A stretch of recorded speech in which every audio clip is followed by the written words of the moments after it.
Did you see Jordan Peterson's interview with Decca Aitkenhead from the Times, and then the subsequent write-up? Yeah. What were your thoughts on that? Yeah. I didn't see it all, to be fair. I saw Mikhaila's response to it, and I mean, it was quite I mean, but the snapshots I heard, because I heard some of the recording, and I could tell that this was a hit piece. Even before reading the final, I could tell that there was something about the smugness of the tone and the kind of combative nature of the interview that you knew that this person had already decided in advance what they thought about this situation. They were going to say what they thought about it, and then having read what actually happened, I mean, it's a hit piece. That's what it is. It's someone who is not going in good faith, and I think it's the wrong way to go about an interview. If you're serious about being an interviewer, you need to sort of coax out some truths about that person, or get them to reveal some things about themselves. Not use it as an opportunity to smear someone, and particularly with someone like Jordan Peterson, who, let's face it, has probably been mischaracterized more than anyone else, except for perhaps J.K. Rowling. The two of them are right up there as people who, when you see the level of vitriol against them and the accusations that are thrown against them, particularly with Jordan Peterson, who is someone who isn't even really that political. All of this stuff is weird because you read it bears no resemblance to reality. And this is what I'm talking about when they say about arguing people who are capable of argumentation. Someone who is willing to just completely mischaracterize and not provide evidence for their mischaracterizations. You can't talk to that person. It's like talking to a madman.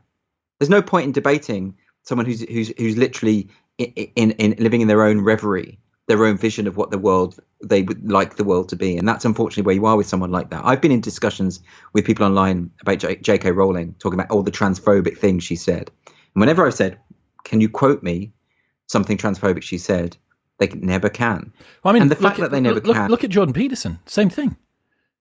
Same thing. Right, exactly. Precisely the same thing.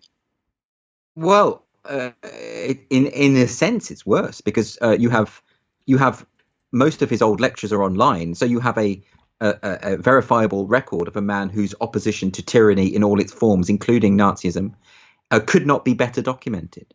So the idea that then you can then say, "Oh, he's supportive of Nazis," it's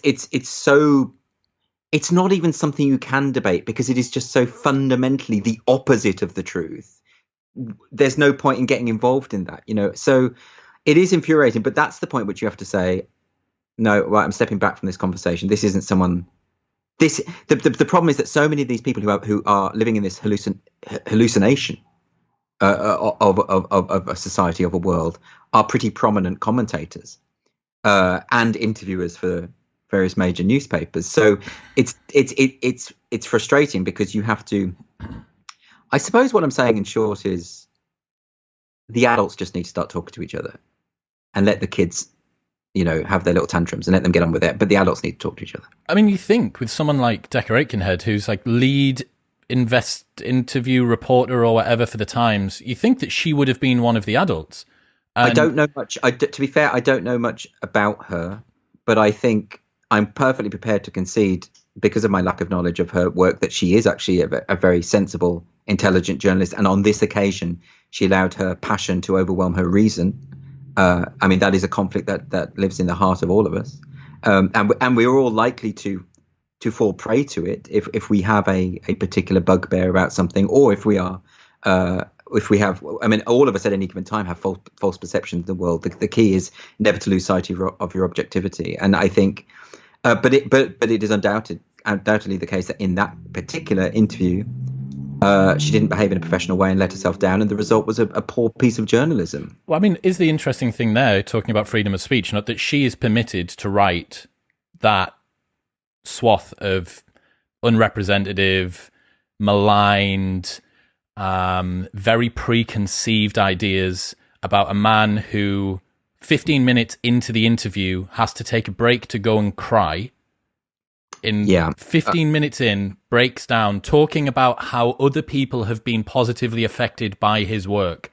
And the only reason that we're even given any notion of that is that Mikhaila had the foresight to actually record the call so that they can then put it up to see. Do you know what I mean? Yeah. Didn't she say something in the interview about how he's not in touch with his emotions, or he doesn't have any emotion? There was something in there relating to it was obviously Well, that's the thing about Peterson in particular as well. He's obviously not a confrontational, combative person. No. Right, he really isn't.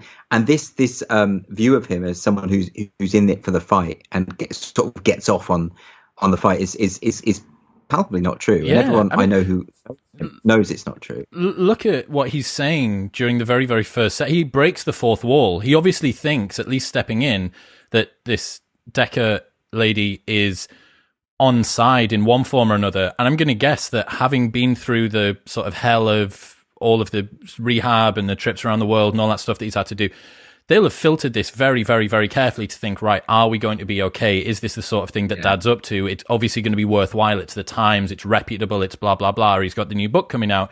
And he breaks the fourth wall early on in that and says, every time that I have one of these combative interviews, I have to take a rest afterwards almost. I feel sort of physically drained once it happens. So he's saying to her, look, like, I know that you're sort of not a part of that. And then slowly over time, obviously that hope just gets chipped away. Yeah, man. I mean, like, Mikhaila's a good mate. And I really feel like that family just, like, if anyone's had enough, like, really, after the last year. The problem is that because so much of I hate thinking in terms of sides, but I think I just see so much evidence of those who are, completely enamored of this social justice ideology. They're very quick to dehumanize people. They're very quick to demonize. I mean, they to the extent that they don't care if people die and will gloat if someone dies who doesn't agree with them. And that to me is an inhuman way. You've lost your humanity. As soon as you start doing that, you're not really a human being in any serious sense in terms of your emotional capacity. You're like you've made yourself ironically into the sort of a version of the person you're projecting onto these other people, and that is very sad. And I think the sheer cruelty of someone who can see someone who's obviously been through serious medical problems and yet you want to kick them when they're down is it is actually unfathomable to me. I can't imagine ever getting myself into the sort of place ever where that would be the sort of thing. Man, like that type of journalism, that sort of like very, I don't know, like if Piers Morgan lost 50 IQ points and was 20 years ago, like that's the sort of, that still kind of like playing the heel, but with absolutely no charm to it, with no sort of goodwill. That's the sort of person. I don't know what Decca Aitkenhead looks like, but I imagine that it's kind of like a younger Piers Morgan with a wig and like a little bit more frumpy. I don't know what she looks like. I thought she was older though. I thought she might more established. I don't know, to be fair, but I suppose what I think it is yeah. I mean, it depresses me when I think about the way in which people allow themselves to become these monsters, which is what unless you have empathy. Empathy's got to be the bottom line. Unless you. And I think because politics has become so tied to identity now, that it means that if someone is challenging your worldview, instead of welcoming that, I mean, you should welcome it. And instead of welcoming it, you see that person as as someone who is the embodiment of evil, someone who is therefore threatening your identity, who you are, and committing violence simply by disagreeing with you. Then it's very easy to get yourself in a situation where you can see that person as less than human and expendable, and that is really at the heart of cancel culture, isn't it? This idea that if we could just get rid of these people who think differently than us, because something that Peterson himself talks about is the way in which, when you are challenged, it feels painful. It's a kind of if you have to change your mind and you get this shock of awakening, and it's a difficult process to be open-minded, to be a free thinker, to challenge yourself and be challenged by others. All of that is really difficult.